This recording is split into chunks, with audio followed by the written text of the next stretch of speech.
bit late, guys. I had to do my little thing with the Aussie flags and just chuck them everywhere, so we're ready to go.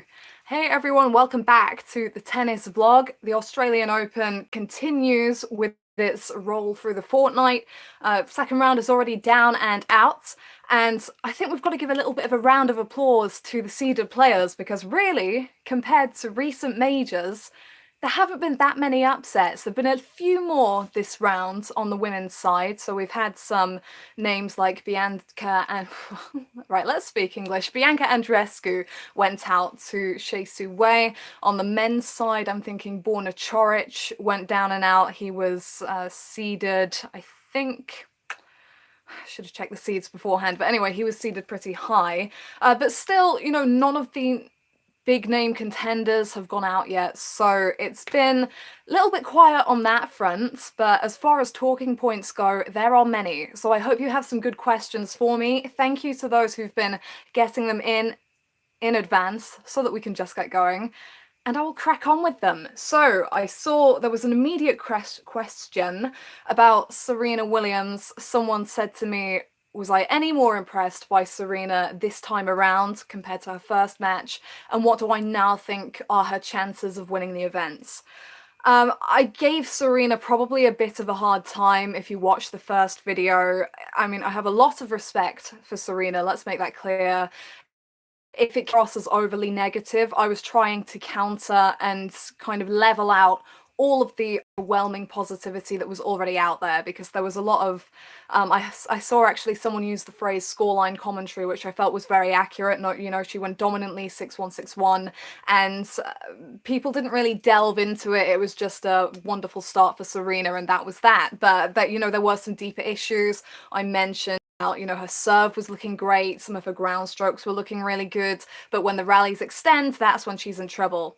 She did do better this time around. I think this, even though she dropped an extra game, she won 6-3, 6-love, I believe, over Nina Stojanovic of Serbia. She dropped an extra game, but I think all round, in terms of her general level, I think it was a better performance than her opener, which is to be expected. You know, even the likes of Serena Williams are not going to... I mean, she did a few years ago, but they're not going to hit their stride the moment they get going. It does take a little bit of time to warm into things. And yeah, I think that she had a very solid performance, and at times very impressive performance in that second round. There's the serve really getting going in these conditions, and I was very impressed by the way she handled her opponent, because Stojanovic was a very different opponent to Siegemund, because first and foremost, she got balls in the court. I'm sorry, Siegemund. Laura Siegemund, I do rate her. I just don't think she did anything at all with that amazing repertoire that she's got. She just didn't put Serena in any trouble. But Stojanovic really went for it. Now, she stepped up and she was taking the game to Serena. And you know, that's what you've got to do, because you're not going to beat Serena Williams by letting her push you around. And Stojanovic from the first game was stepping up, going for those winners. I think that eventually backfired on her a little bit, because she was a little bit afraid of going into a longer exchange with Serena, and therefore she'd go for some big winners from some areas of the court where it was not going to end well for her. And I think that she kind of did kick herself with that a little bit, but Serena was very great with the way she handled these winners flashing past her. She was very calm, she just took it in her stride, went about her own business. And yeah, I still think that there is a little bit of an issue for Serena when the rally extends.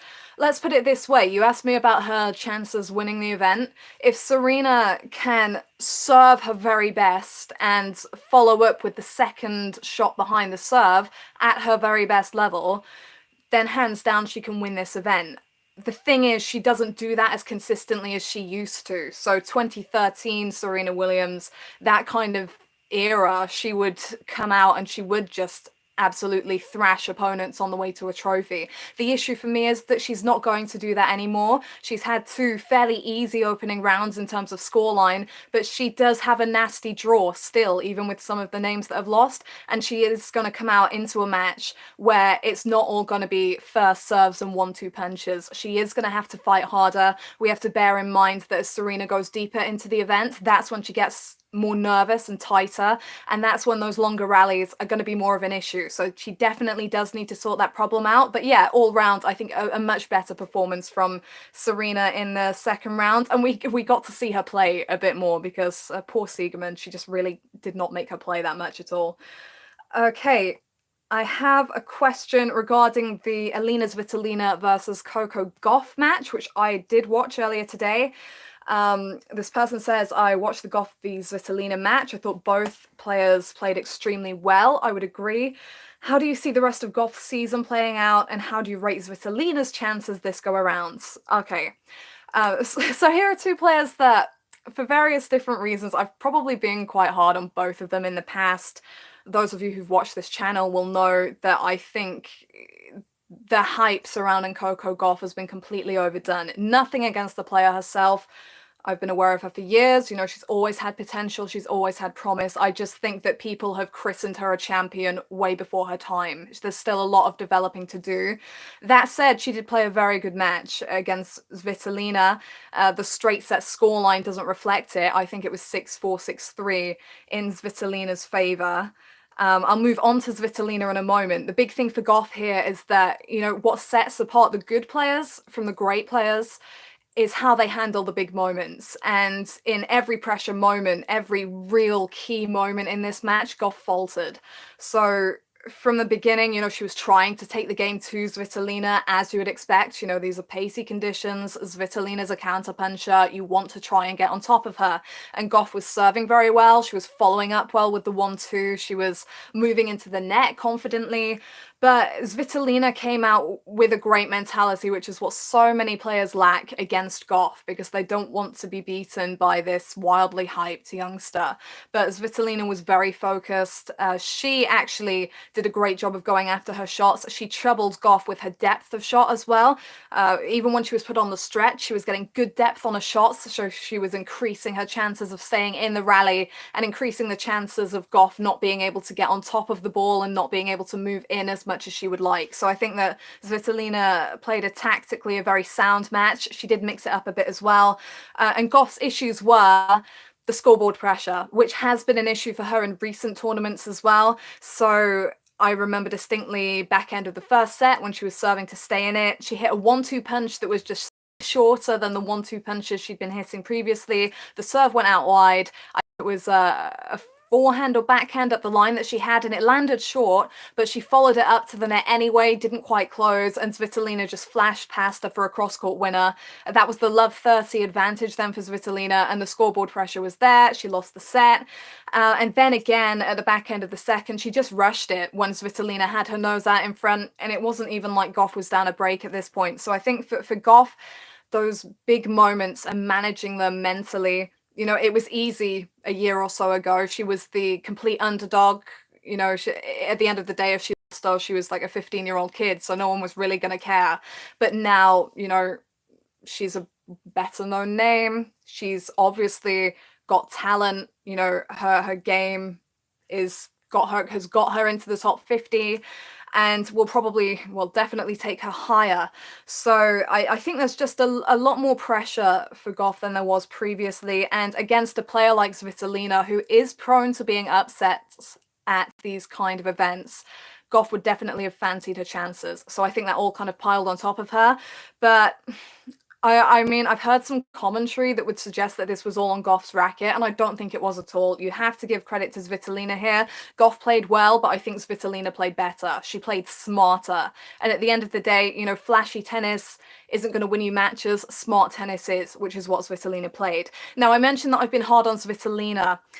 I really hesitate over being harsh on players, you know, because they work so hard and have so much talent to get to the place where they are, but I can't just be that fence sitter. I have to make it worth you coming here, and I have to be honest about what I think. And ahead of this event, I kind of wrote off your Karolina Pliskova and Alina Svitolina, etc., because I just know how it goes for them. They'll get a certain distance into an event, and they'll meet someone who's either got more depth to their game or is in better form on the day, and they'll get beaten, like Svitolina was by Podoroska at the French Open, for example. So, you know, Svitolina is by no means safe after this performance. However, it would be wrong of me to write her off, because I was very impressed by her focus. I was very impressed by her strategy. I was particularly impressed by her serve. Her serve has never been a standout weapon for me with Svitolina, but she was finding the corners when she needed to. It got her out of some tight spots.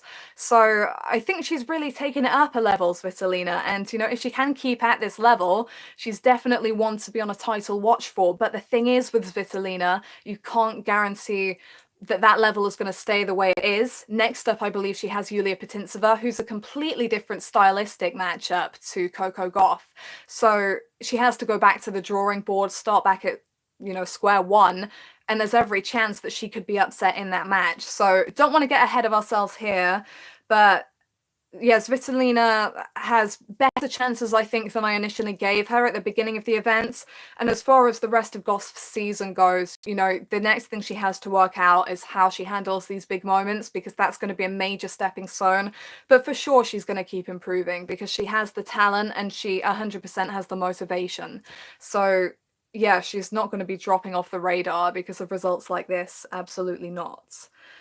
Next question. What are your thoughts on Ann Lee's start to the year? What are her chances against Aryna Sabalenka? Now, this is very, very rare that I say this, but I have hardly ever watched Ann Lee play tennis. I know she was a good junior. I believe she won Wimbledon. She's still young. She was born in 2000, I think. I know that she made final the week before this event. She played the tournament, I think it was Grampians Trophy, the tournament that was staged particularly and specifically for the players that had to do the hard quarantine, and she got to the final of that event. Who did she lose to? I'm just going to check that now, but I know she made the final, yeah, and she lost to Annette Kontaveit. So she had a great win over Jennifer Brady. Now, the match tiebreaks had to come in here in place of a third set in order to make sure that the tournament was finished prior to the Australian Open taking place. So she did beat Brady in a match tiebreak, but still, Brady was playing some of the tour's best tennis prior to the end of 2020. Osaka had to play at peak level to knock her out in the New York semifinals. So that's a great win for a young player who, you know, is still definitely on the rise. I'm looking at the other players she beat there, Sorona Castella, who's just upset Petra Kvitova, Veronika Kudermetova, who played really well in Abu Dhabi, Ellen Perez via retirement. But you've got some key names there. So this girl is obviously doing something right. Let me know in the chat if you've been watching Ann Lee and what it is I'm missing, because this is very rare for me that I've barely watched a player and they're this deep into a Grand Slam. She's now in round 3. I believe she qualified as well. So all I can say is I can't comment too much on her as a player because I'm not fully on top of it. But whoever comes up against Sabalenka is going to have to be playing, I think, 80% or above in order to beat her. Because despite losing to, I think it was Kaya Kanepi last week, who, you know, just took out the defending champion here, so no shame in that.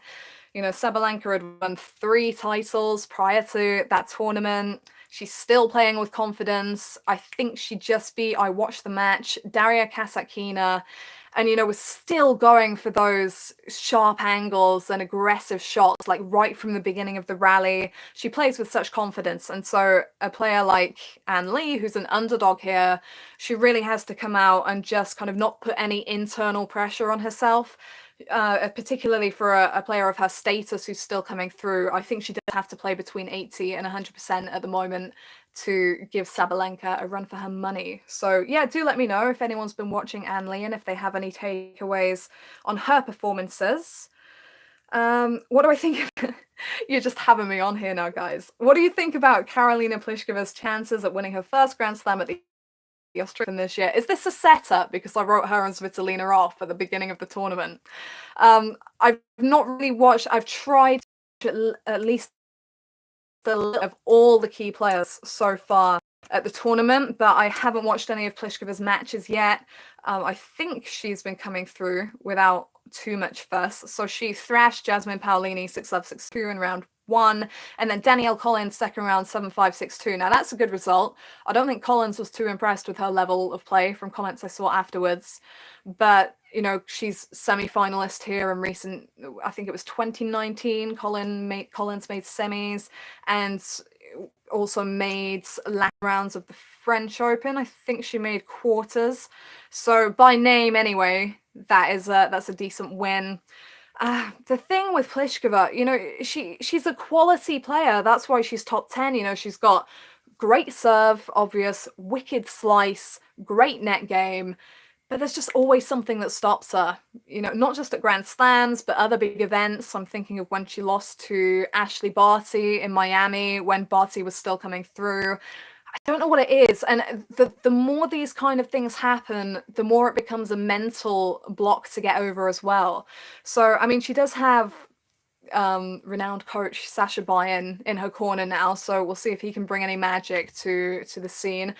But until I've seen Pliskova perform well in the later rounds here, I'm gonna have some doubts about her just because of her history. Whether that's fair or not, it does for some reason just not seem to work out for her at the big events, and she's so close. So I think sometimes if you come so close and you haven't crossed the line, as we've seen with Serena, making those major finals and not getting to the trophy, it does make it even more difficult.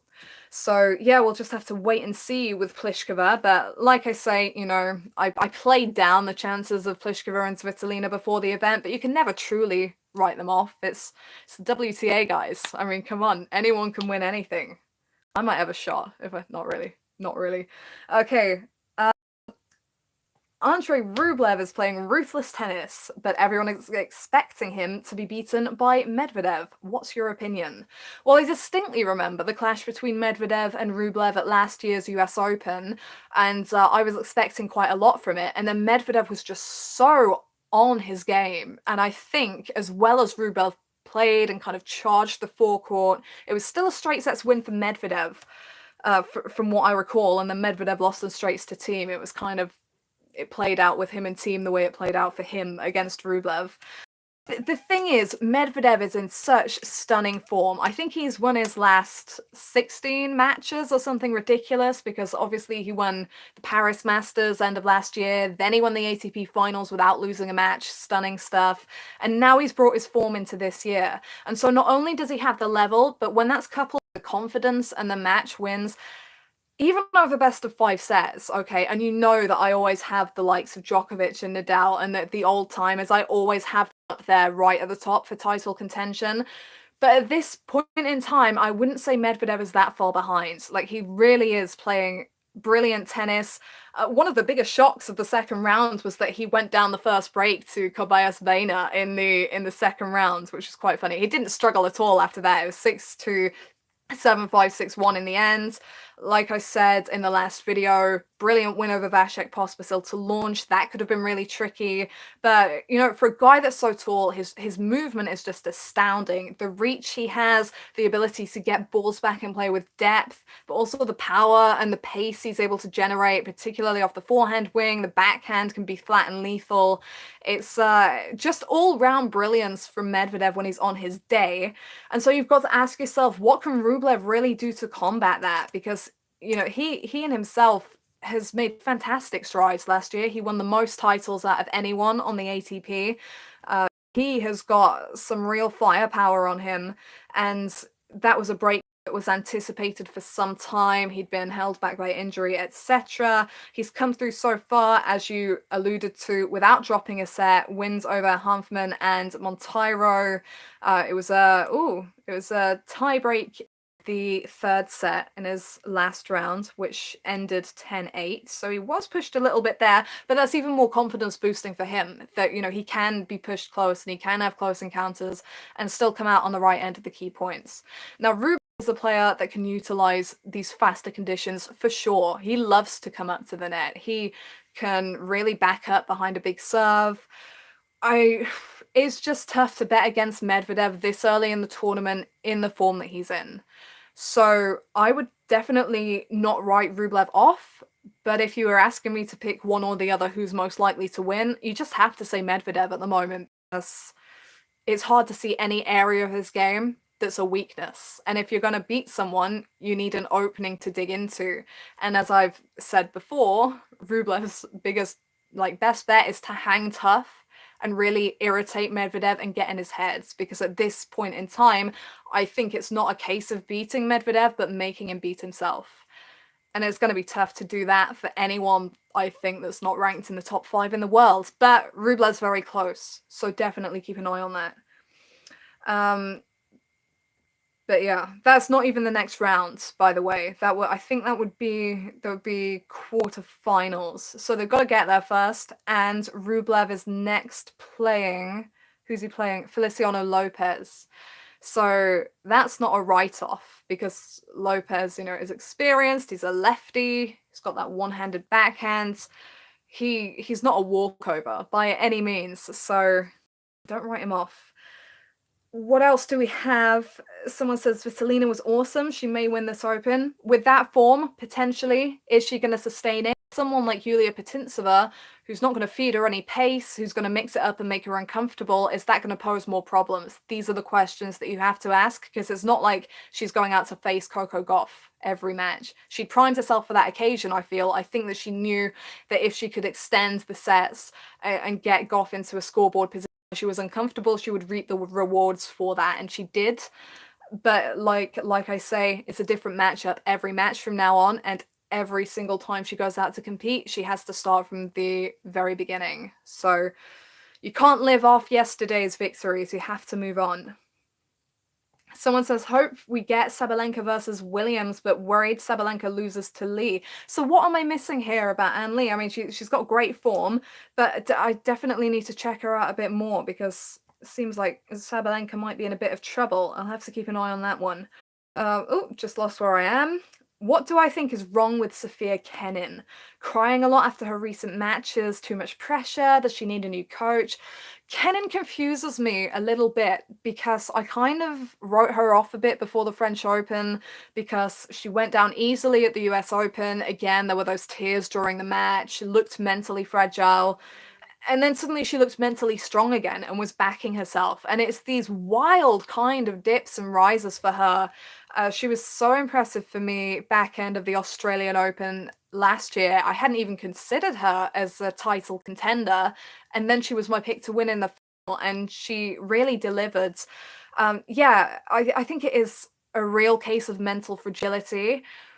And I'm not really sure why that is. I don't think she's bounced back from that French Open final. I fancied her chances there, even as well as Iga Swiatek was playing. I did fancy her chances, and maybe she really did as well. And to get beaten in what looked like convincing straight sets at the end by a non-seeder probably might have got to her. I thought she was hampered physically in that match. I thought she had an injury, but maybe not, and she was definitely upset after that loss. So maybe that's still hanging in her mind, and it can be tough when, I mean, Kenin didn't make a bolt from the blue, but she hadn't really won massive titles prior to winning the Australian Open. She'd had kind of big wins over the likes of Serena Williams, but she hadn't made this steady progress up to a major trophy. It was more kind of step, jump.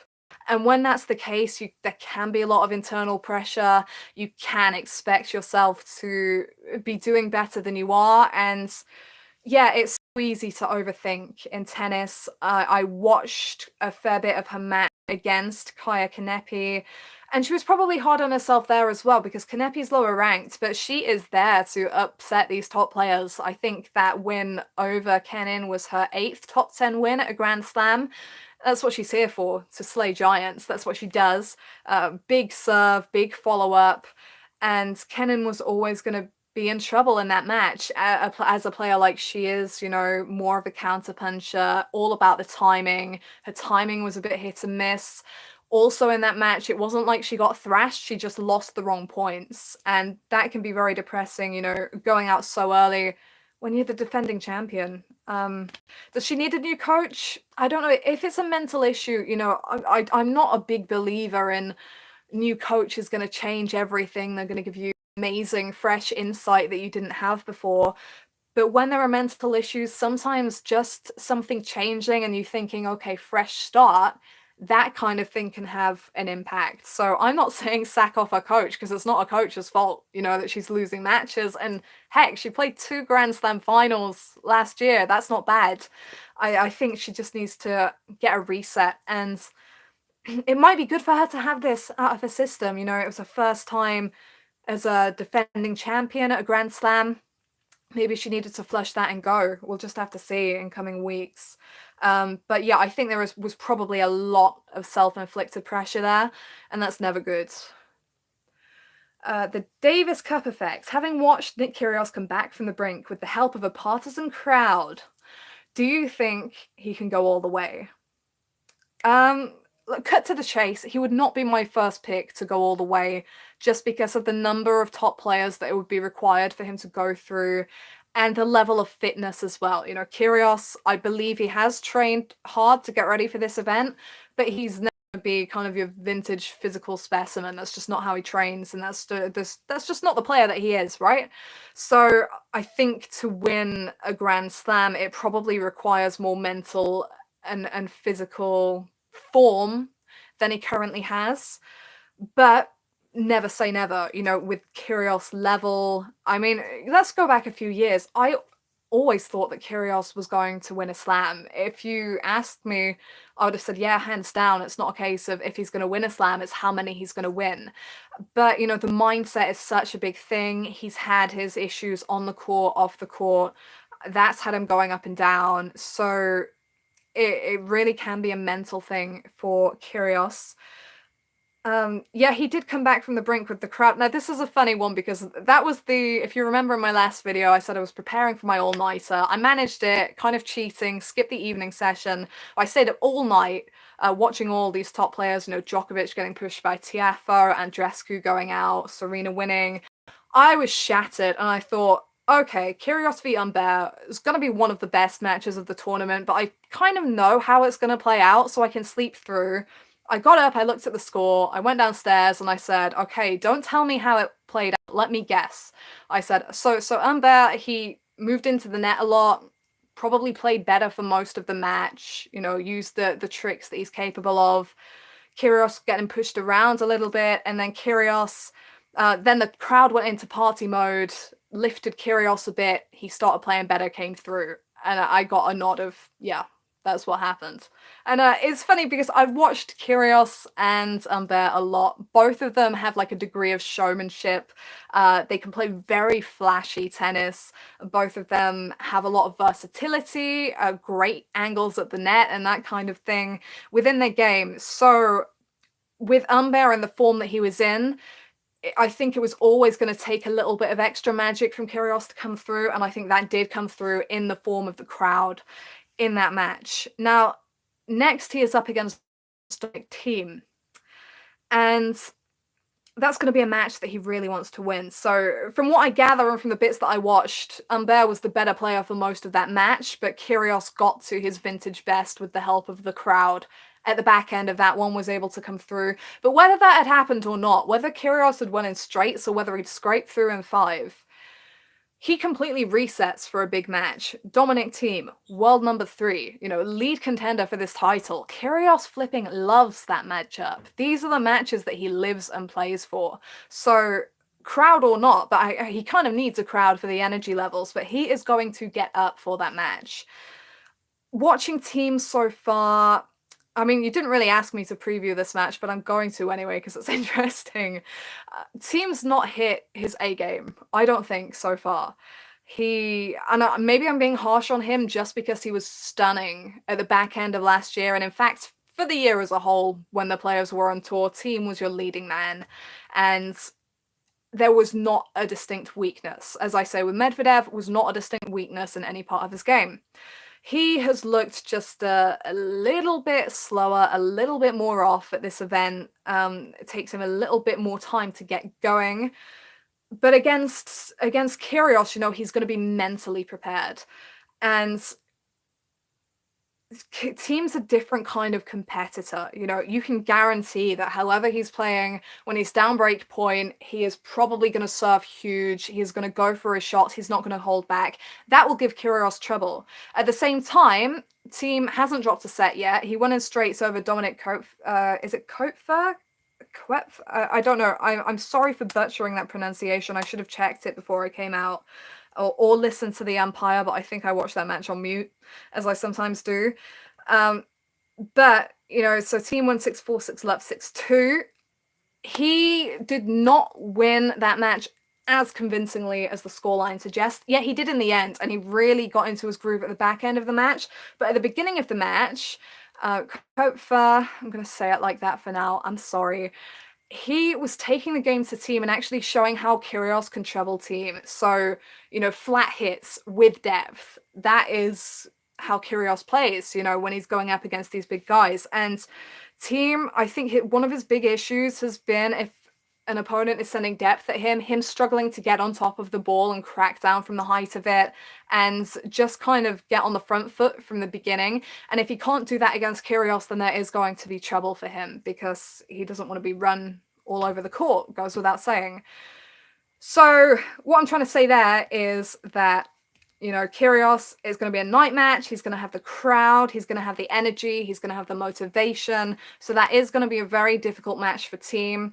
If Kyrgios comes through, there might be a little bit of a come down afterwards. So that might be a chance for whoever faces him in the next round to take him. But yeah, it's a different kettle of fish, Dominic Thiem, to Ugo Humbert. And it is just going to be interesting to see how it plays out. I think that if Thiem comes through that match, he has more chance of winning the tournament than Kyrgios would if he comes through that match, just because I think Kyrgios might find himself mentally weary if he has to come through too many of these battles and players that are, you know, either have a big name or are in great form. So I went on a bit of a tangent there. Do I think a potential semi-final with Djokovic will also give Kyrgios motivation, given their recent beef? No, here's the thing. Yeah, okay, so I'm not sure that he will be looking that far ahead, but I mean, there are always these side things with Kyrgios that will give him a bit of motivation. With Thiem, for example, I think he sees himself and Thiem as kind of polar opposite players. So he's the relaxed guy that, you know, just goes out there and swings and uses his raw talent, etc. And Thiem's, to use Kyrgios' own words, the guy that likes to watch paint dry, you know, is so focused on the tennis and is so committed that, you know, everything is tennis to him, and to Kyrgios, kind of tennis is almost like the side gig. So I think there's motivation to kind of show that his brands of going about things can outdo the guys that have the more traditional way of going about their tennis. And yeah, it's interesting because with Kyrgios, I think those kind of things do actually motivate him to get across the line. And yeah, all I can say is that however, you know, mentally, physically weary he is from the Humbert match, he will be up for that Thiem match.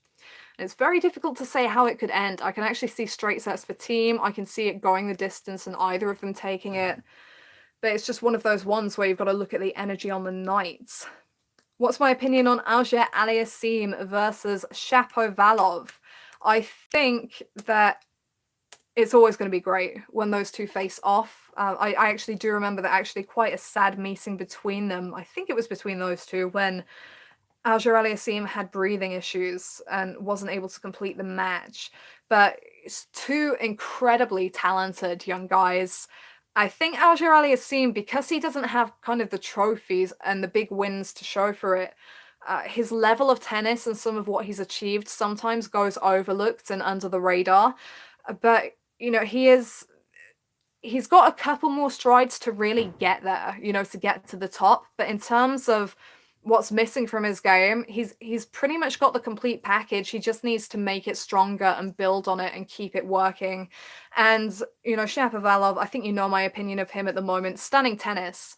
And he had that really tough opener against Jannik Sinner, who was mentally weary in the fifth. He really had to be mentally and physically locked in. He had to play first strike tennis. He had to take the game to Sinner in those latter stages, move in. He had to know the value of every single point and produce, and he was able to do it at the end of the day. Had a great second round against Bernard Tomic. We never quite know what we're going to get with Tomic, but, you know, people laugh, but he did pose issues. You know, he's He can get a lot of balls back in play. He's got good reach. He's got a great serve when he's slapping it down. And the eventual scoreline was 6-1, 6-3, 6-2, but the first 2 or 3 games of that second set were long enough to be a second set themselves. Like Shapovalov was put through his paces there, came out on top, looks happy, looks relaxed. Just based on current form, I think a lot of people will be favoring Denis Shapovalov, however you want to say it. But I think when two players, these two are good friends, same country, when they know each other this well, I think it kind of balances form out a bit. So all I can say is, with the way they know each other, with the tennis they've both played to get to this stage, I think auger-aliassime has been looking pretty decent as well. So 6-4, 6-1, 6-2 in round 2 over James Duckworth. I heard Duckworth kind of went to pieces a little bit. I don't know. I didn't watch really any of that match. And then 6-2, 6-4, 6-2 in the first round. Looking at their opponents so far, I don't know if this is fair to do this, but it looks like Shapovalov has come through the tougher opposition so far. And that might be key. That might just help him to, feel more comfortable going into this. But like I say, when two players know each other this well, it can definitely balance it out. So expect a good contest there, given the familiarity. Let's see. Someone says Rublev is an outsider for the title. He is nowhere near beating the top 6 guys. Yeah, this is the thing. He had tremendous consistency, across last year. And then when he got to the ATP finals, he was outplayed a little bit, which shows that he's got a little bit further to go as far as the top guys are concerned, and probably as far as best of 5 is concerned. But that's not to say he can't knock off an upset. So definitely don't write off Rublev. Someone says we'll get a Medvedev versus Thiem final. Not the first time I've heard that. And to be honest with you, if Thiem can come through this testing matchup with Kyrgios, he's still, in my opinion, got the hardest draw of any of the top seeds. But it's possible. It's definitely possible, and it would definitely be interesting to see another final outside of Nadal and Djokovic. But both Djokovic and Nadal have looked so good so far that either of them is going to take some beating.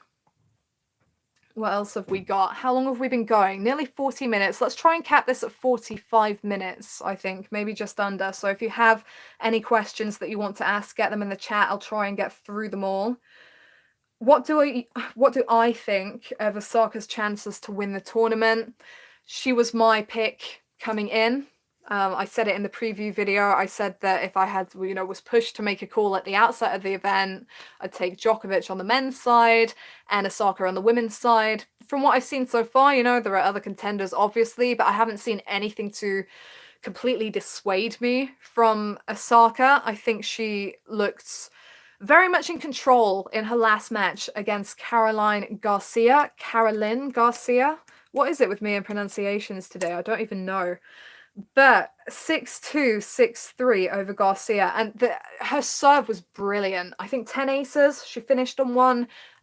Down the tee was fantastic. And I think something I've noticed with Osaka and her service toss is very hard to predict which way she's going to send that serve down, which aids the potency of it.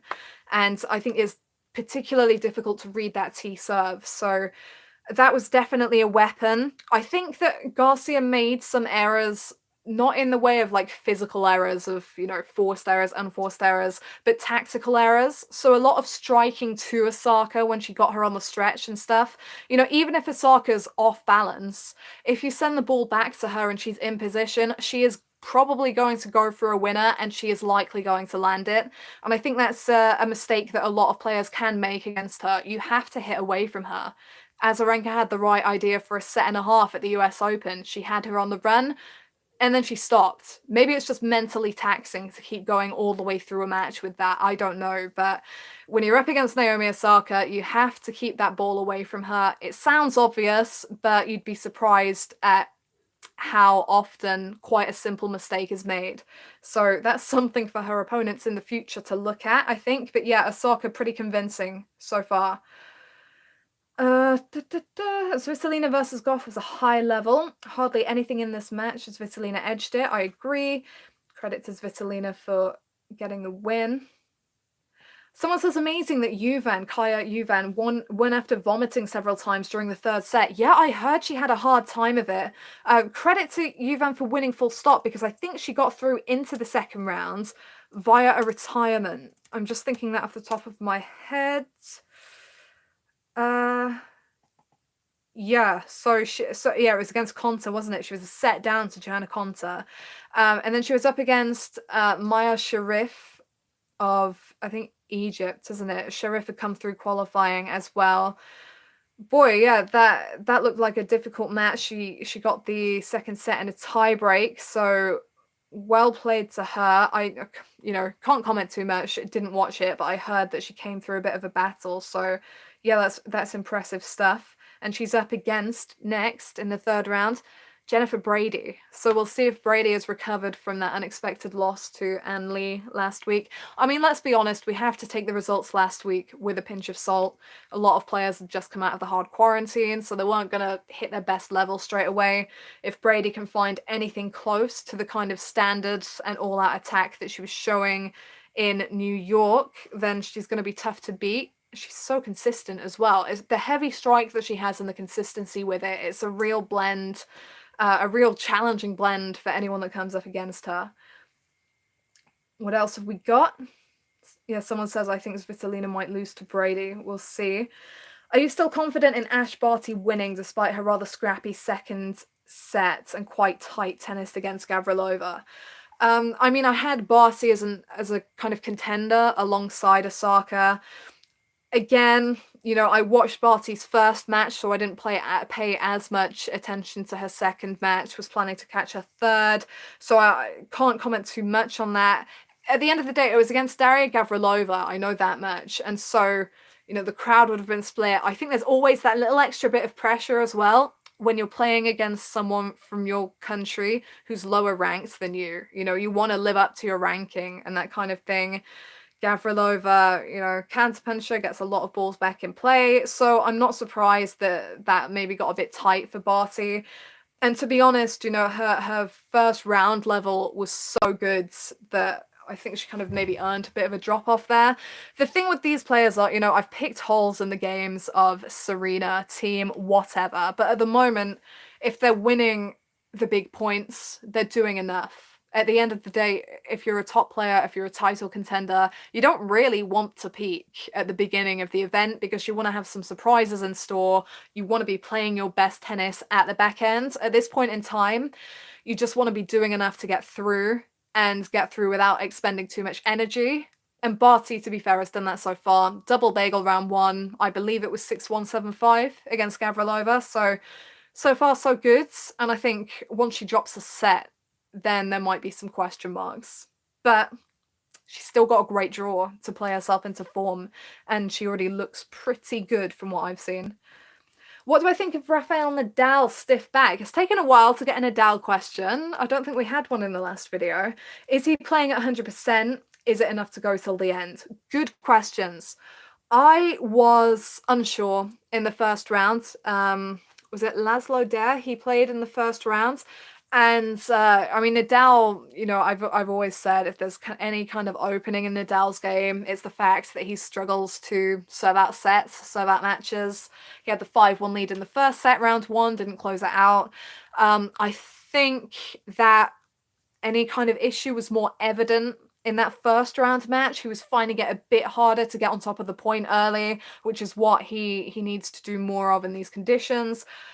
So I did have some questions after the first round. Second round made it more complicated because I thought he was stunning against Michael Mmoh today. Straight sets again.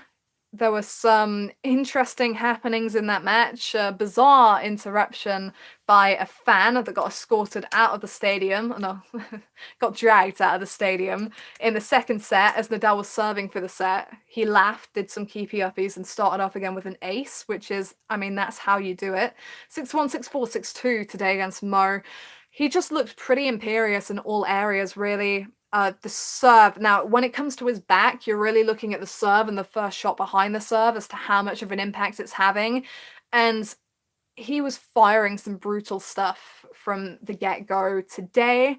I thought he looked much better in that department, but also, when he was on the stretch, you got to give credit to Mo. He was trying, he was moving up the court, he came to the net a fair bit, and credit for him for keeping doing that when Nadal was firing some ridiculous passes. Nadal, great job of using the flatness of the backhand and the angles to open up the court. He was very steady on the back foot and lining up to, get those passing shots through the smallest of spaces. All round, very convincing. Don't think he faced a break point the entire match, which is a key stat because in these conditions, so fast, Nadal, who's worked on his aggressiveness, who's worked on getting his serve better, he wants those kind of numbers. I'm just looking at the actual percentages now. 75% of first serves in play. Now, anything 60 or above is solid. Anything 70 or above is very good. So 75% of first serves in play with an 84% winning percentage. Great numbers. Also had 11 break points, converted 5. That's solid. And absolutely, he just owned every department, but it's going to get tough. I say it's going to get tougher. He plays Cameron Norrie next. I've seen a lot of Norrie because the British events that I've commentated on last year, Norrie's been present a lot. And Norrie in the third round, courtesy of an upset win over Dan Evans in round 1, and then he just came through in 4 sets today.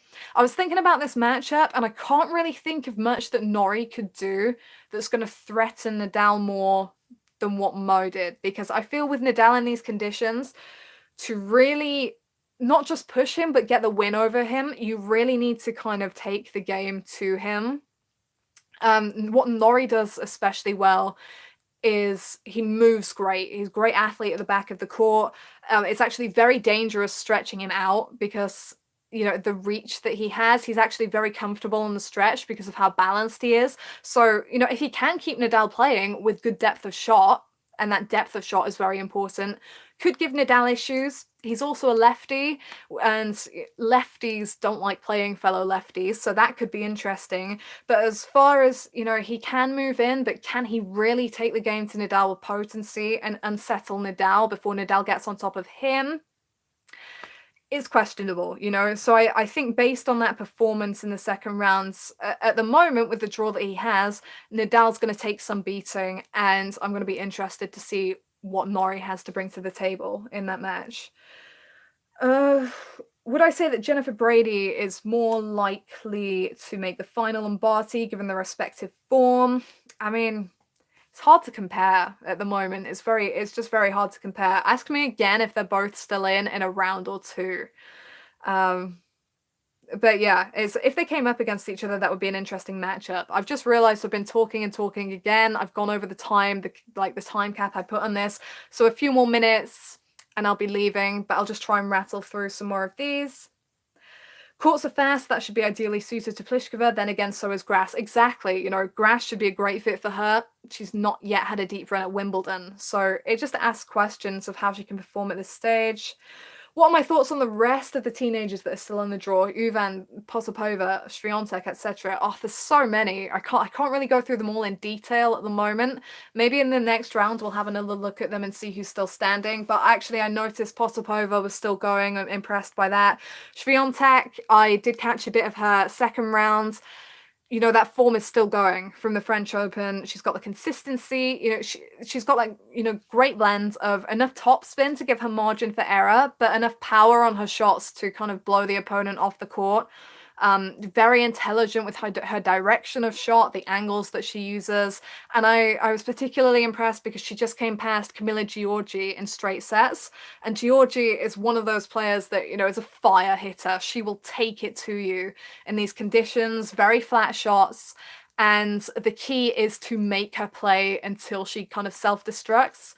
And I thought that from what I saw, Swiatek handled that very well. So definitely one to keep an eye on. Who can stop Medvedev? Himself. I would be very interested to see if him and Nadal came up against each other in the semis, because prior to the ATP finals, Medvedev hadn't been able to suss Nadal out. He hadn't been able to beat him. So I think a semi-final meeting between those two, with the form that we just saw from Nadal in the second round, would be mightily interesting. Dimitrov and Pablo Carreño Busta have played 5 times, and all have been straight sets matches. This time it goes to 5, in my opinion, says this person. That would be a very interesting 5-setter. What am I expecting from the Thiem versus Kyrgios clash? A lot of drama. I would expect Thiem to come through mentally strong, but I think it is not just going to be Thiem versus Kyrgios. It's also going to be Thiem versus Kyrgios and the crowd. I think that Kyrgios has backup there, so. Yeah, I'm expecting. It's difficult to say what I expect because it could go in a number of directions, but it's definitely Thiem's toughest test yet by a long shot.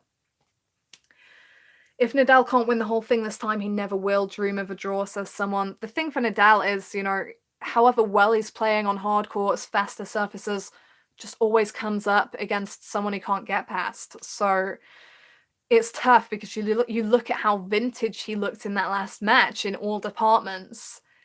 But, if he comes up against a red-hot Djokovic, is it going to mean anything? It's tough. If I had to pick an upset from the women's and men's next round, what would it be? Ooh, man. If only I'd had a detailed look at the draw. I'm just scanning down now. On the women's side, Kanepi's up against Vekic. We know how well Kanepi plays. Vekic took...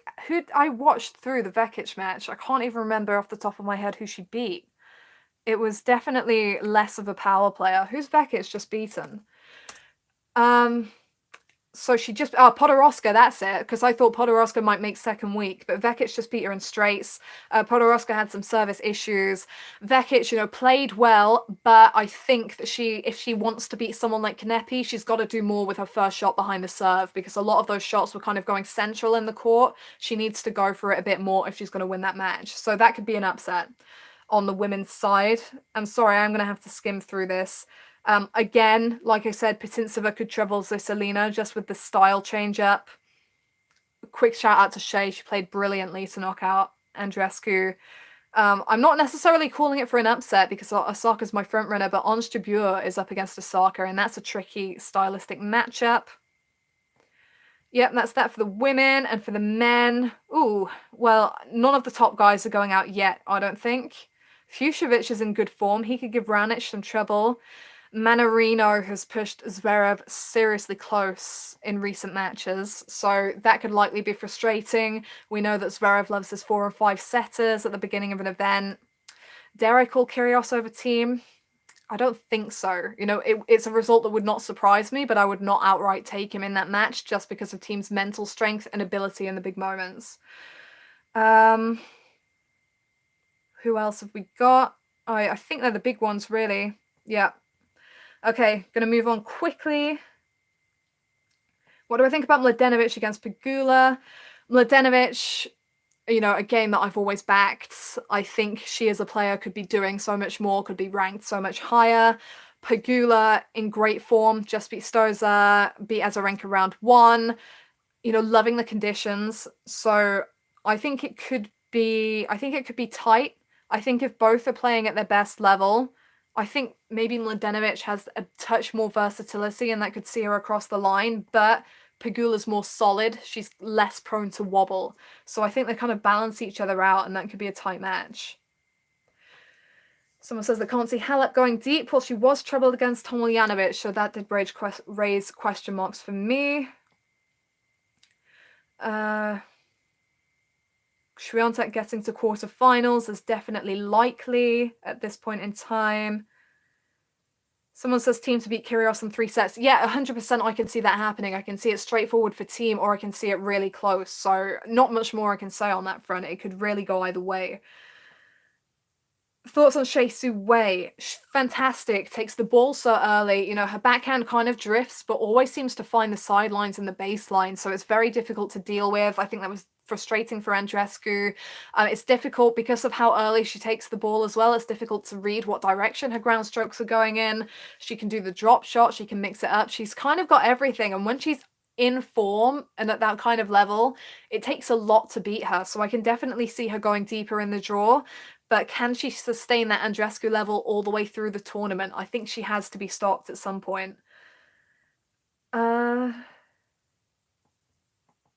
Nadal handle Medvedev? We've got a few rounds to go before that. Yeah, Swiatek definitely an outsider for the title. As in, like, you know, not your lead contender, but could definitely make it. Okay, so more love for Ann Lee. Some people think she's going to beat Sabalenka. Yeah, these conditions definitely suit Kyrgios, so I can see if he's slapping the balls, you know, like he can, and if he's racing up the court and just kind of playing relaxed like he loves, he's definitely going to be trouble. Yeah, Pegula's playing solids. She's got a bit to play with as well. Barty or Osaka? I'm going to leave some of these questions to the end of the tournament, I think. Okay, I think we've gone through most of them. I'm gonna stop there, guys. I've given it almost an hour, which is more than I intended, so hopefully that does. So we've had 2 rounds. We'll have one more Q&A at the end of the 3rd round, and from then on, we'll be back to the beloved preview and predictions. So make sure to subscribe if you haven't to stay on top of things. Thanks to everyone tuning in. Appreciate you coming here and asking the questions. Always very interesting. So keep up the quality. Be back for round 3. I'll post and schedule the stream in advance so you know when it's going to be happening. Will probably be 8:30 GMT. That's kind of the time I've been running with. And yeah, that's all for now. A bit longer than I anticipated, but people have stuck around, so hopefully you enjoyed that. Thank you very much for watching, and I will see you after round 3.